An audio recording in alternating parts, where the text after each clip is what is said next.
All right, so what's going on, everybody? Welcome back to the channel, man. It's your boy, and as you can see, the patch notes are here for the X-Men 97 update, or at least part one of what I hope is going to be a three-parter.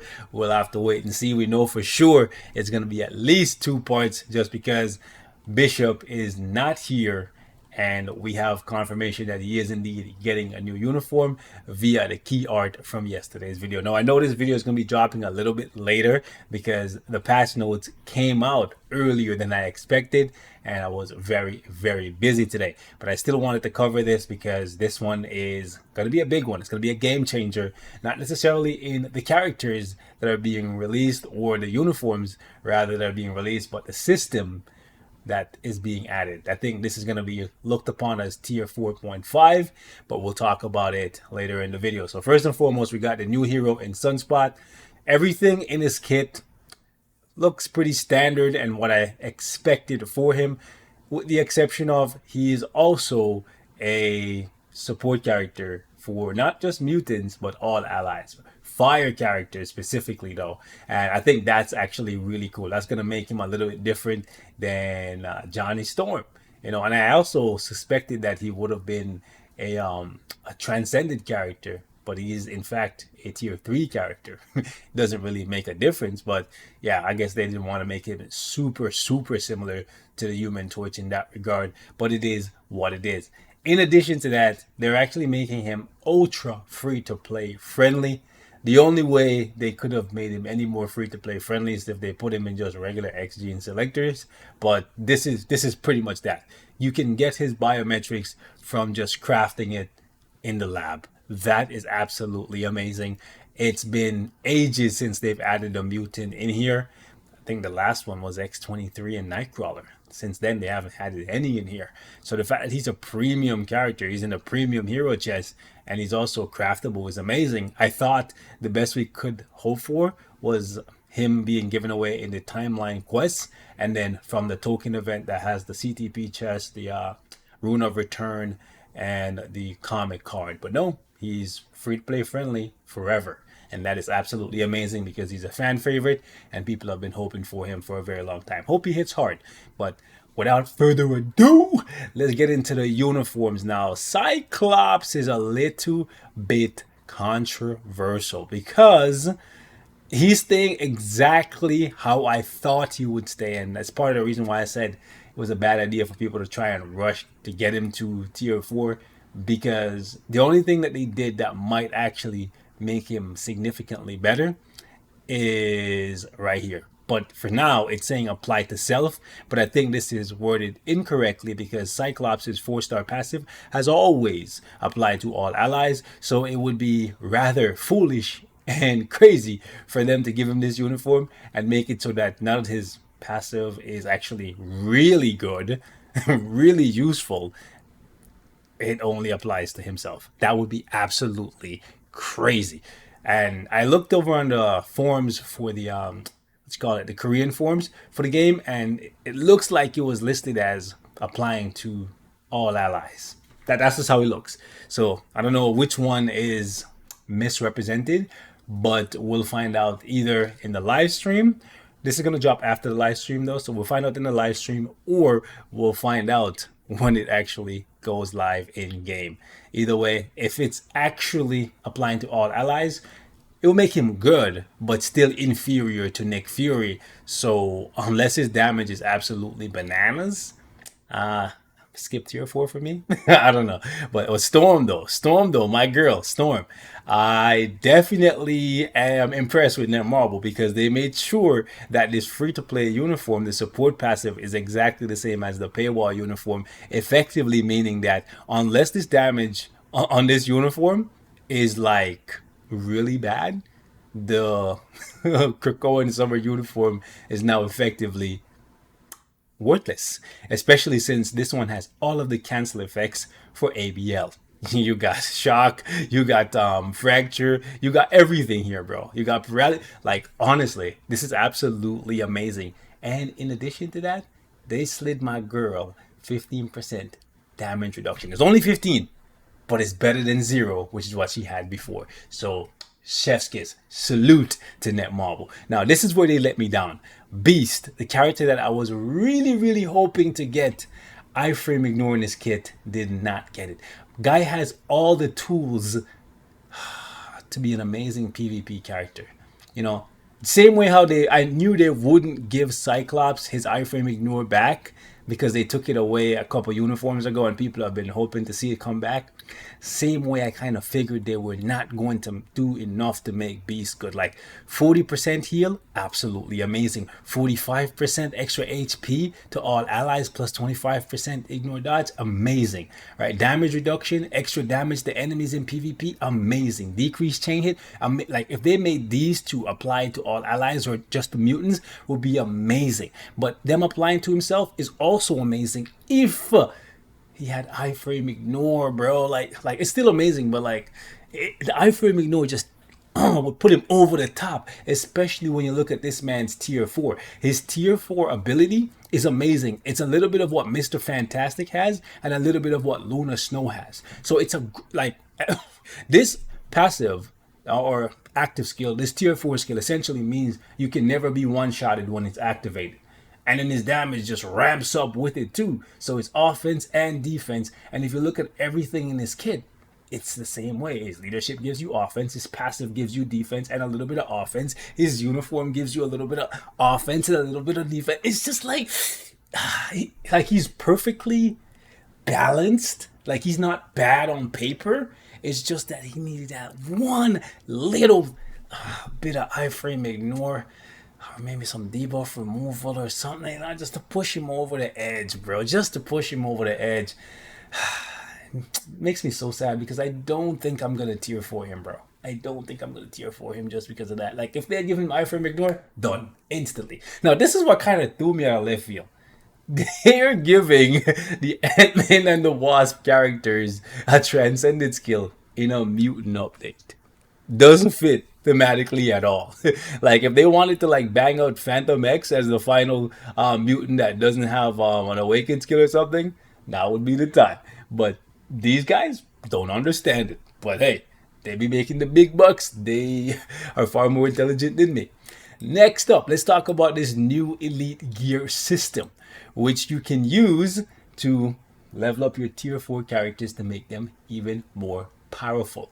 I actually don't hate this system for the simple fact that if you've been playing the game long enough, you have a ton of these tier 1, tier 2, and tier 3 materials. I can tell you from first-hand experience. I have 200,000 plus black antimatter, 200,000 plus chaos normstone, like 500,000 of these regular normstones. I have like almost 200,000 CCF, like 200,000 plus let's call it Titan component pack, Essence of Dimension. Like this gear system, honestly, looking at it, is not going to make your character incredibly broken, right? You'll be able to customize your character to make them better for PvP or PvE, which is absolutely amazing. I'll go into detail on this thing when it actually goes live.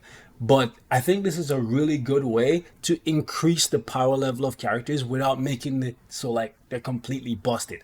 It looks like maxing out your character with this new tier 4.5 system will give you like 15-20% more power max, which is good, but not game breaking, right? I like that. And more than anything else, I like the fact that they're not just introducing these new materials for you to grind for. By the way, you're going to be able to buy some of this material from the Team Battle Arena shop, which is great, right? Others are going to drop in like robots and stuff. But it's really cool that the old materials that kind of felt useless after you got to tier 4 are now coming back into play. This is great. This rewards the people who have been consistently grinding with no real end goal in sight. I really like this. I just don't like the fact that your gears are going up to like 200 from 30, right? So it's gonna drain a lot of gold because I'm looking at this, bro. 50k a pop. You're gonna need so much gold, bro. They're gonna have to buff the gold drops like crazy, or it's gonna take you ages to get your characters fully maxed up. But I guess that's the point of it, right? It's supposed to create something for you to work towards, to strive towards. But like between getting your character all the way up to tier 4, which bleeds you so much gold. You're gonna have another massive gold sink in this new gear enhancing system.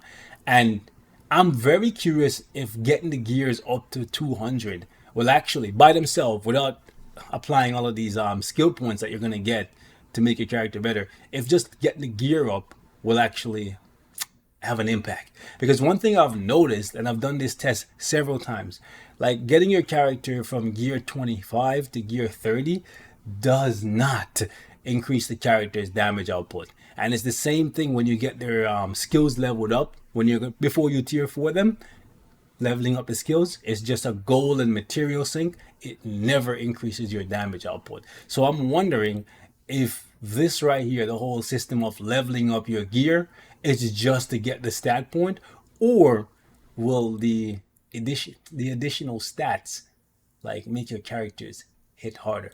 The only good part is if you're leveling up the gears, right, to 200, the base stats that you have, like recovery rate, all attack, ignore dodge, critical damage, all that stuff, will that also go up? Because if that's the case, that will make it super easy for you to max out your character stats without needing to roll for specific rolls on your comic cards and stuff, right? So I'm curious to see, because it doesn't show it right here. So maybe that's not the case.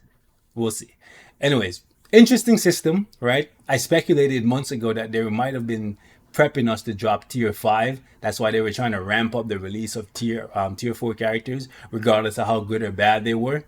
But they did do an interview recently saying that they're really planning to drop tier 5, but they'll drop something else, and this is exactly what they had in mind. Tier 4.5, just to buy time until tier 5 drops in about a year or two. Anyways, so you're going to limit break your character and use these new materials with old materials, which I don't mind, to be honest with you, to level up your characters. And as you can see right here, you can now spec your characters. Each character is going to have 3 of these specific roles on them, and then you'll be able to give them one additional one, which is unique to them. That's actually really, really cool, man. Now, in addition to that, you can get a better understanding of the comic card system if you are new to the game, and you get a free premium comic card, which is absolutely amazing. The only thing is the art book cards are not in here, but they're the worst of the premium cards. There's only one good one. You don't really need them. The Ghost Rider card is in here. The Marvel Zombies card is in here. It's absolutely amazing. They're now dropping a recraft ticket. It's only for 3 stars though, so you can get yourself 2% Pierce and stuff. This is all good quality of life changes, honestly. I wish they had made it so that if they want to start selling this thing and they make it so I can lock my stats and re-roll the colors, bro, sign me up, bro. I'll buy that, because you know how painful it is to roll your freaking cards, bro. This shit is maddening a lot of times, bro. Anyways, sunspots, I would say sunspot artifacts pretty good. Increased damage dealt to supervillains by 25%.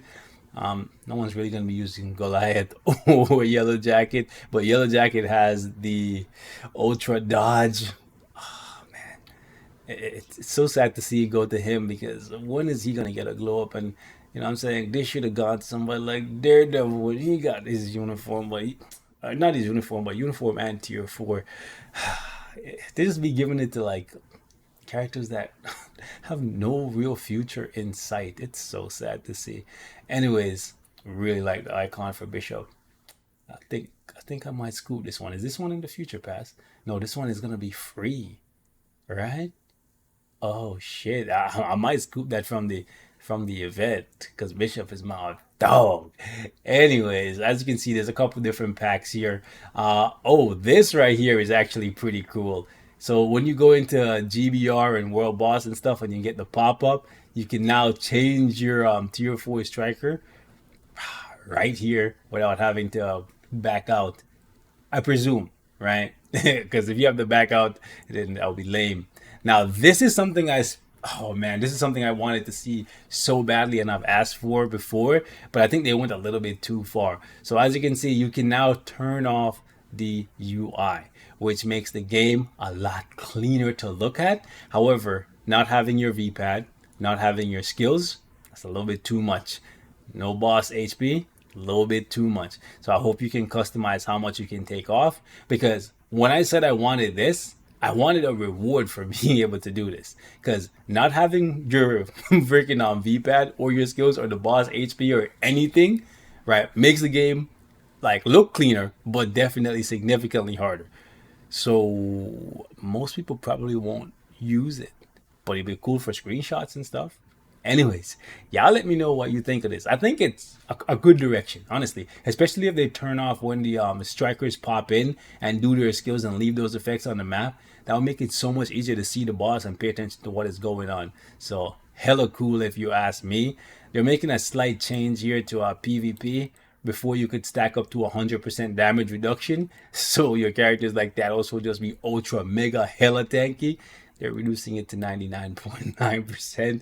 It's a significant change, but it doesn't look like it, because 99.9, you know what I'm saying, versus 100, it looks like it's nothing. But hey, at least you can do damage here versus this. You're doing no damage. All right, so that's pretty cool if you ask me.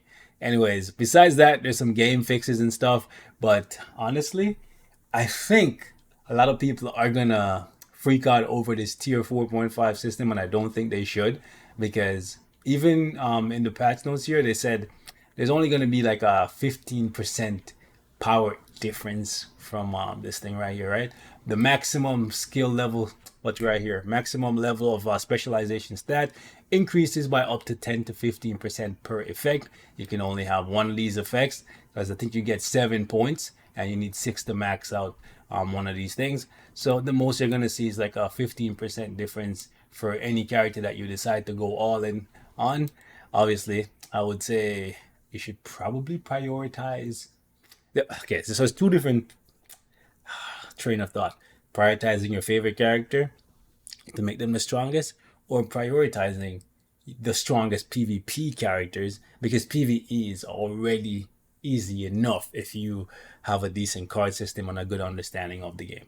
But for me, I'll definitely prioritize my PvP characters, because that's what everyone that cares about PvP is going to do. And PvP is where you get the crystals, and PvP is also where you're going to be able to buy these materials from, because in TBA there's going to be a shop upgrade which allows you to buy some of these new materials from there. Speaking of TBA, as you can see right here, there's going to be a new feature added that is not currently in any other PvP game mode, which is really good.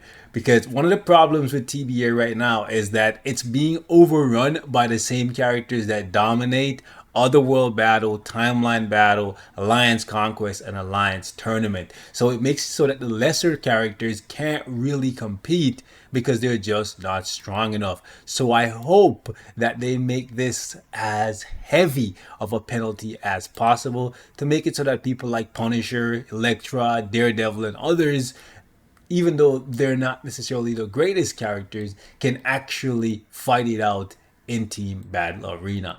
That would make me very happy, and it would make it so that they don't have to, I guess, work as hard to make every character sentry level. Otherwise, they're just immediately viewed as garbage, because that's currently where we are right now in the game.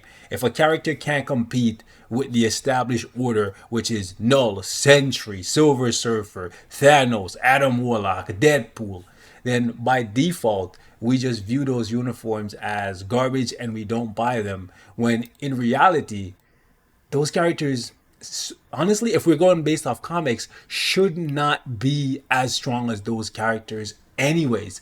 But in terms of being able to use your characters, you kind of want them to be as good so you can use them for something. So putting an additional penalty in this mode to make it so that, yeah, sure, Null, Thanos, they're all still great, but in this mode specifically, they get penalized for being so great, and it opens up the other characters to be viable. I'm here for it. I hope they go based off the most popular characters, the most powerful characters, and just completely annihilate some of them with the cost penalty, to make it so that this game mode is a more interesting experience.